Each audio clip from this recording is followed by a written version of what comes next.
సుప్రభాతం. ప్రకృతి కవిత. అరమోడ్చిన కన్నులతో సూర్యతిలకం దిద్దుకొని ప్రకృతిమాత తన మనోనేత్రంతో మనవైపే చూస్తున్నట్లుంది.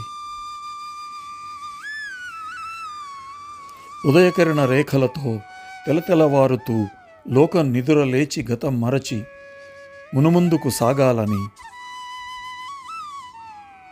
ముంగిట ముగ్గులతో మోమున నవ్వులతో పచ్చని ప్రకృతిలో తెల్లని మనసులతో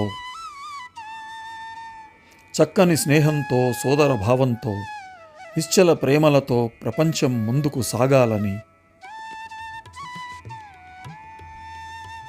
నీదని నాదని గోడలు నిలుపక అత్యాసల పందిరి నేయక ఒడుదుడుకులకు నెరవక రంగు రుచులకు లొంగక ఈరోజు తన బిడ్డల కడుపులు నిండాలని, నిన్నటి కలలు పండాలని, మలిసంధ్య వేళకు క్షేమంగా ఇళ్లకు చేరాలని మనసారా దీవిస్తోన్నట్లుంది. నిన్నటి జాడలు చెరపక రేపటి చీకటికి వెరవక వెన్నెల దారులు వెతుకుతూ ముందడుగు వెయ్యాలని మనకు బోధిస్తోన్నట్లుంది. Thanks for watching.